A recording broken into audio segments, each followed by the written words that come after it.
Students, आई मोहम्मद अहमद इकबाल। आज हम discuss करने वाले हैं क्लास 10 के चैप्टर 11 साउंड को।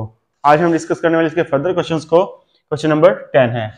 क्वेश्चन नंबर 10 में क्या है, what are the unit of loudness of sound, यानी कि साउंड की लाउडनेस के यूनिट क्या है। Why do we use logarithmic scale to describe the range of intensity we hear of sound intensity we hear, यानी कि हमने लोगरिथमिक स्केल क्यों यूज करते हैं इंटेंसिटी को डिस्क्राइब करने के लिए जो हम सुनते हैं। सबसे पहले हम देखते हैं कि यूनिट ऑफ साउंड की लाउडनेस के क्या होते हैं। The unit of loudness of sound is taken as bel और डेसिबल। बेल लेते हैं, यहाँ पे हम इसके क्या लेते हैं, डेसिबल लेते हैं। अब ये कैसे पढ़ा है, this unit is named after Alexander Graham Bell. इस यूनिट को कब नाम दिया गया था, अलेक्जेंडर ग्राहम बेल के बाद, यानी कि इसके नेम पे दिया गया है बेल या फिर डेसिबल, हम इसकी यूनिट लेते हैं लाउडनेस के। आगे है हमारे पास है कि क्वेश्चन का 2 पार्ट है कि हम लोगरिथमिक क्यों लेते हैं। We use logarithmic scale is used to describe the range of sound intensities we hear because loudness of sound is directly proportional to the logarithmic of intensity, यानी कि logarithmic of intensity के जो है loudness sound क्या है, directly proportional है। हम इसका कुछ यूं रिलेशन निकालते हैं कि हमारे पास जो loudness of sound होगी उसको हम L से रिप्रेजेंट करते हैं, वो किसके डायरेक्टली प्रोपोर्शनल होगा, logarithmic of intensities के ही डायरेक्टली प्रोपोर्शनल होता है। इस वजह से हम इसकी क्या लेते हैं, इसका लोगरिथमिक स्केल ही लेते हैं। तो ये तो हमारे पास क्वेश्चन नंबर 10 था। नेक्स्ट हमारे पास आ जाएगा what is difference between frequencies and pitch, यानी कि फ्रीक्वेंसी और पिच में क्या डिफरेंस है। डिस्क्राइब देयर रिलेशनशिप ग्राफिकली, उनका रिलेशनशिप हमें डिस्क्राइब करना है, कैसे, ग्राफिकली ड्रा करके। सबसे पहले पिच है, हमें पता है कि पिच क्या होती है, कैरेक्टरिस्टिक साउंड होती है जिसमें हम कुछ साउंड को, तीखी आवाज को और भारी आवाज को क्या कर सकते हैं, डिस्टिंग्विश कर सकते हैं। इसे हम क्या कहते हैं, पिच कहते हैं। Pitch is the characteristic of sound by which we can distinguish between a shrill and grave sound, जिसकी मदद से हम एक श्रिल यानी कि तीखी आवाज को और ग्रेव साउंड को क्या कर सकते हैं, फर्क बयान कर सकते हैं। तो ये हमारे पास क्या आ गई है, पिच आ गई है। नेक्स्ट है हमारे पास फ्रीक्वेंसी है।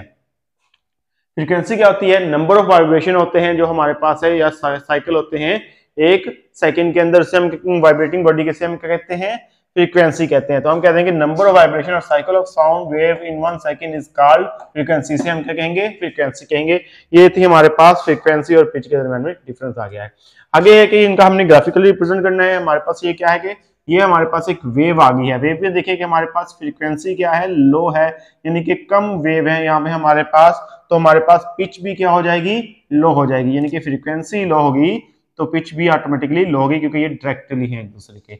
इसी तरह हमारे पास सेकंड है, यहाँ पे हमारे पास नंबर ऑफ वेव क्या है, ज्यादा है, तो ये क्या हो गई है, फ्रीक्वेंसी हाई हो गई है। जब फ्रीक्वेंसी हाई होगी तो हमारे पास पिच भी क्या हो जाएगी, हाई हो जाएगी। यानी कि ग्राफिकली हम रिप्रेजेंट कर देंगे low frequency low pitch, high frequency high pitch हो जाएगा। तो इस तरह हम ये करके अपना क्वेश्चन को क्या कर सकते हैं, कंप्लीट कर सकते हैं।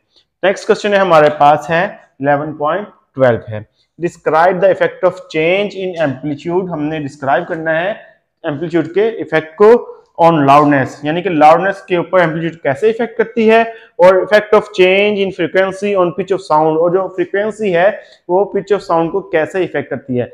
क्वेश्चन में क्या पूछा गया है हमारे पास, हमने अगर एम्पलीट्यूड में चेंज आता है तो साउंड की लाउडनेस में क्या चेंज आएगा, अगर इसकी फ्रीक्वेंसी में चेंज आता है तो इसकी पिच के ऊपर क्या चेंज आएगा। तो ये डिस्कस करते हैं हम। हमें मालूम है कि जो लाउडनेस ऑफ साउंड है वो एम्पलीट्यूड के क्या है, डायरेक्टली प्रोपोर्शनल है।